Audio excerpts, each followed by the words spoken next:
So I had this idea because I feel like generally I'm pretty happy most of the time, or at least at peace.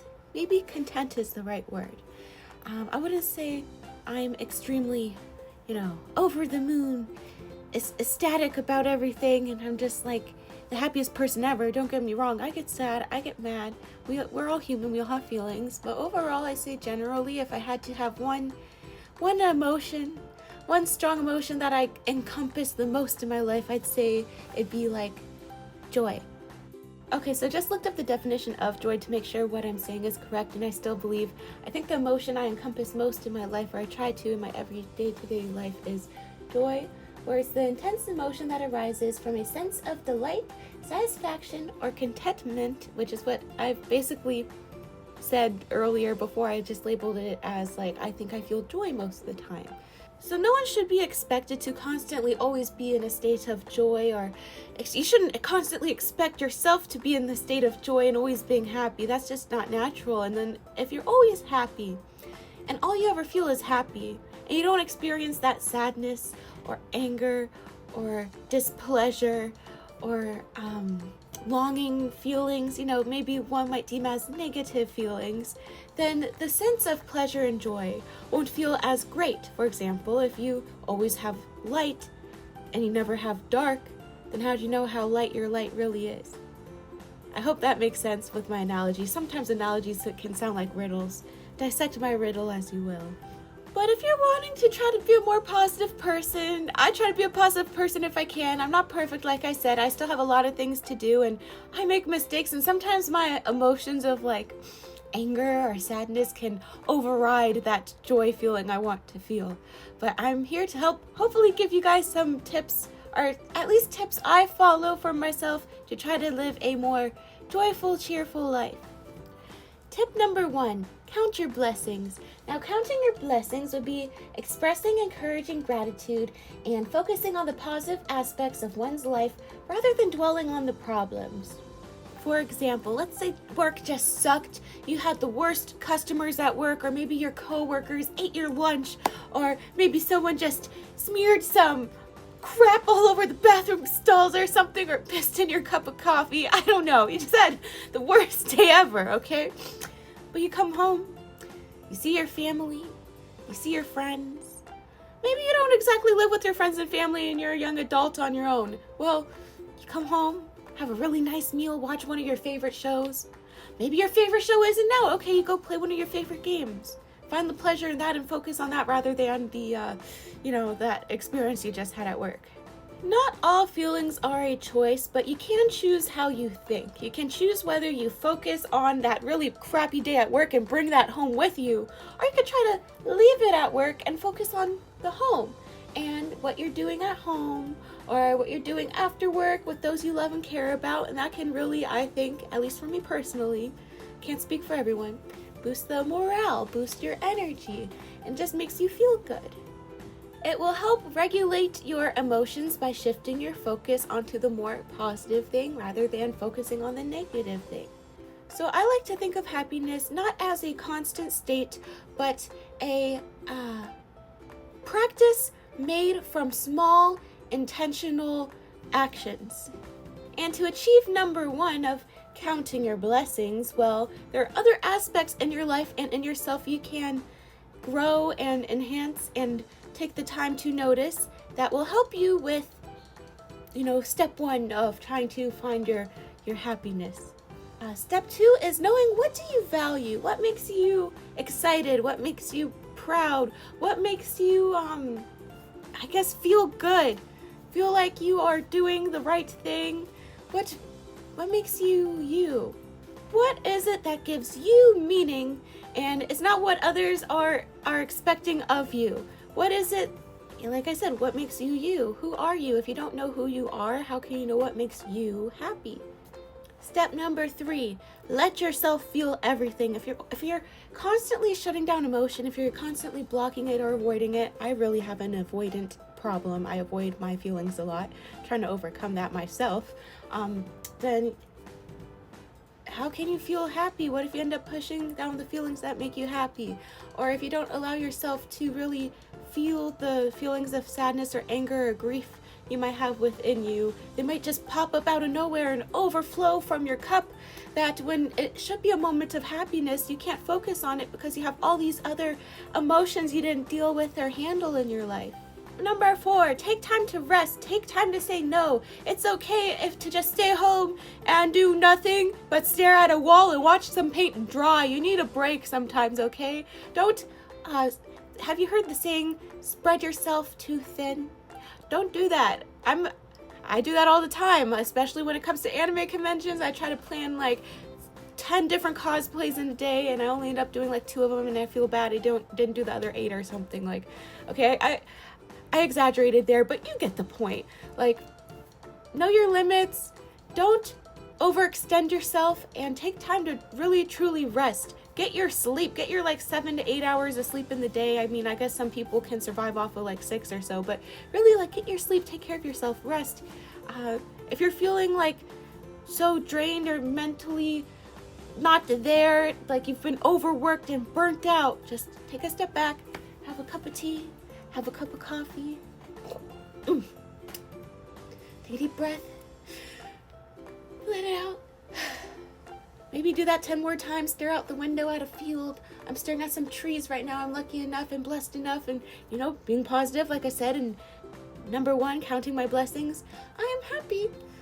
I have a backyard with some trees and nice plants and birds, and sometimes there's cows back there. And yeah, just take a time to take a break. Okay. I don't forget what number that was. I'm going to have to rewatch this clip to know what my next tip number is. I have a lot of tips. I'm just picking some of my favorites. Number 5, limit comparison. I think of comparison as the theft of joy. Only compare yourself to yourself. Compare your current self to your past self and just try to be a better you than you were before, and over time, you'll just get better and better, you know? But if you're constantly comparing yourself, like let's say, I'm not famous, I'm not like, let's say I'm comparing myself to, I don't know, honestly I don't keep up with famous people. Who's famous? I don't know, the Kardashians come to mind. We all kind of at least heard the Kardashians, and they're probably living very extravagant lifestyles, riding limos and maybe private jets, I guess that's the thing, and going to parties and whatnot. I'm not living like that, but do I need to? I mean, maybe it'd be fun, but like, I'm not longing for that because I have other things in my life that bring me a sense of fulfillment and joy. I don't feel like I really need that. Some people are the most happiest people you will ever meet, and they own nothing.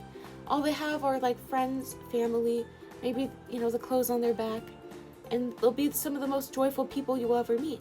And some people will have everything. They have like, I don't know, multiple houses, multiple cars, the most fanciest brand name clothes, and they'll be some of the most miserable people you will ever meet, like very overworked, not spending time with friends and family, not knowing who they are inside.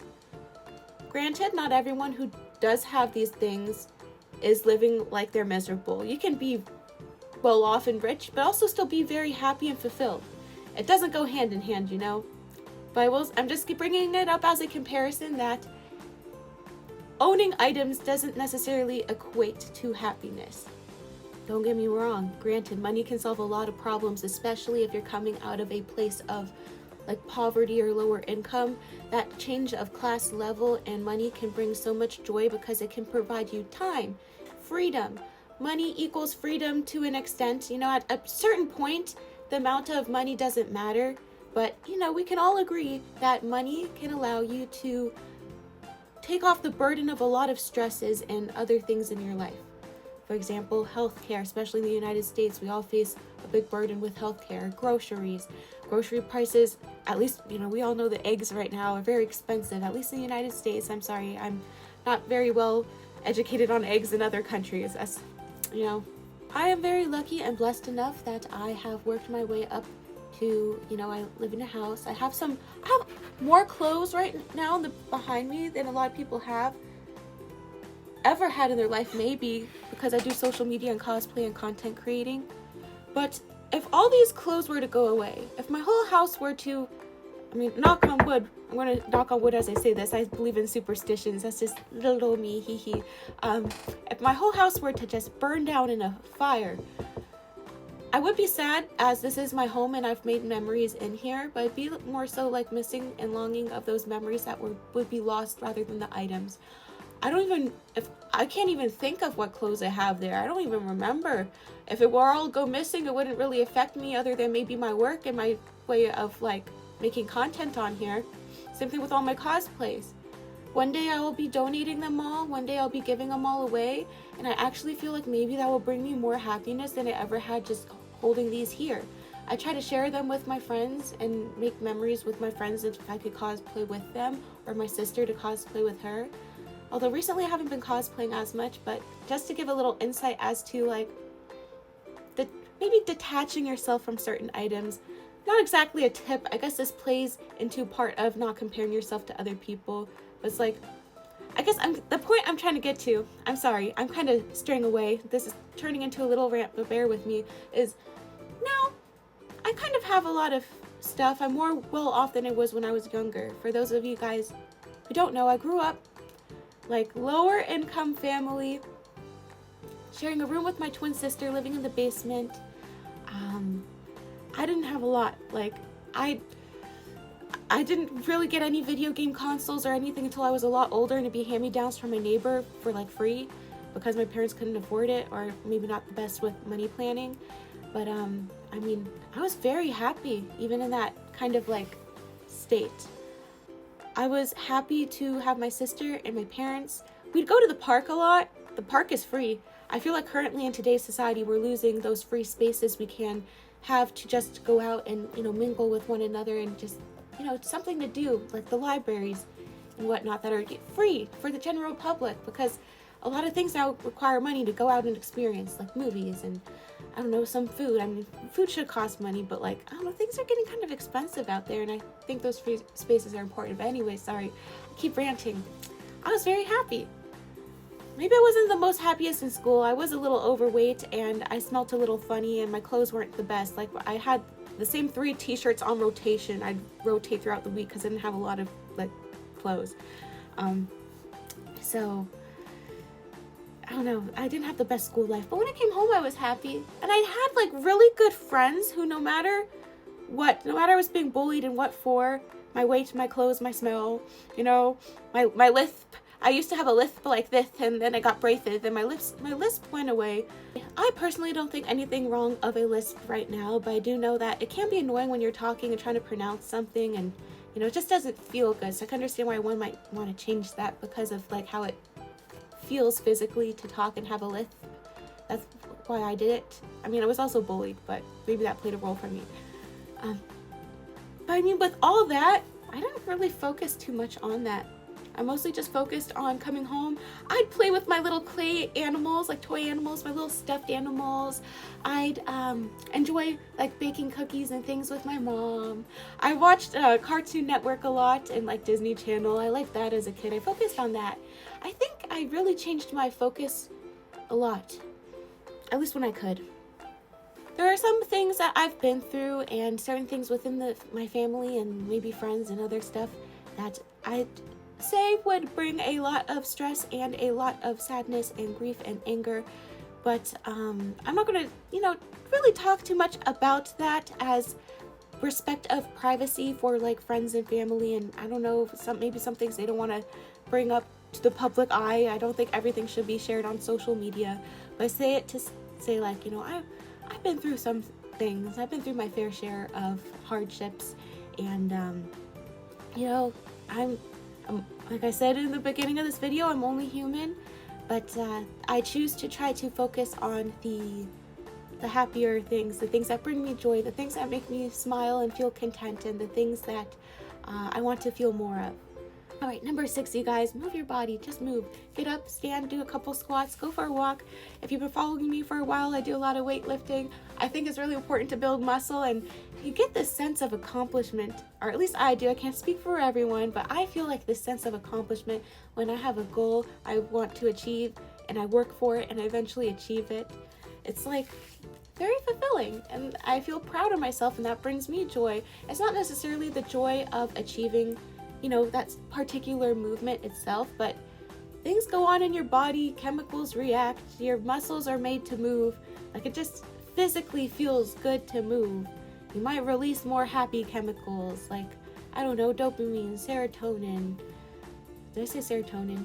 Yeah, I think that's a happy chemical. Endorphins, those things that physically will make you just feel good, happy.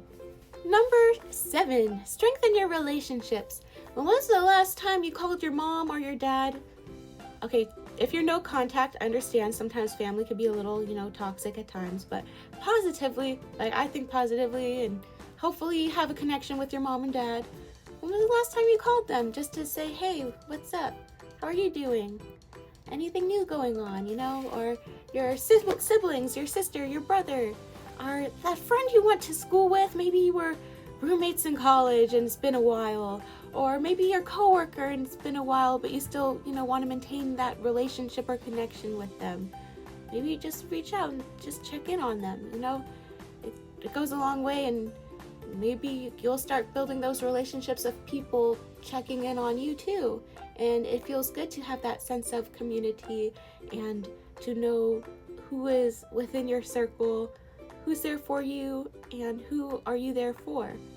And it's a nice feeling to give support to others and to be a part of something.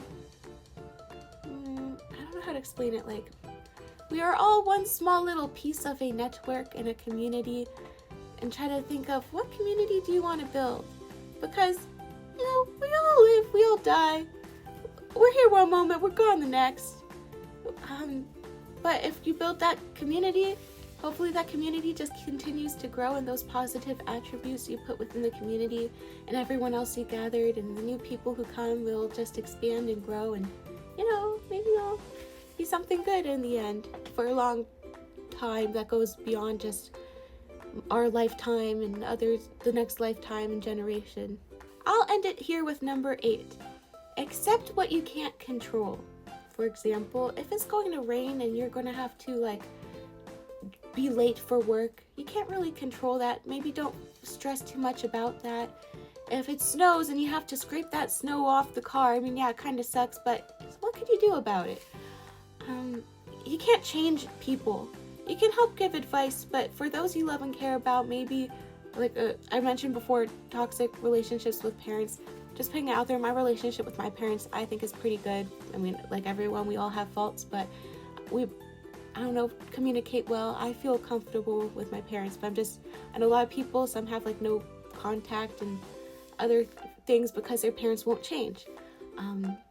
For example, maybe nitpicking and pointing out things about you and being very negative towards you, and maybe they're the ones comparing you to your siblings, and you ask them to stop, but they don't stop, so you can't really change that within them. Maybe try not to focus too much on that part. Maybe it'd be nice if they really did change it, but it's not like you can change it for them. Focus your energy on the things you can control. Now, with that being said, to summarize, I hope that you manage to find your joy through not comparing yourself to other people. Only compare yourself to your past self and just try to be a better you. Be generous, be thoughtful, be the person you want to be, or be the person you hope to meet. Learn who you are, know your values, move your body, take time to rest. Take a deep breath, let it out. Don't focus on what you can't control. Don't compare yourself to other people. Just try to be the best you can be. Be a better you than you were yesterday. Only compare yourself to your past self. And just take a moment to really enjoy life, enjoy the moment. And I hope to see you guys next time. Don't forget to like, comment, and subscribe for more content. If you liked this little talk and my little tips of being happy and would like to see similar content of my personal tips or just chatting with you guys, feel free to comment down below. I will see you guys next time. Bye. Take care, everyone.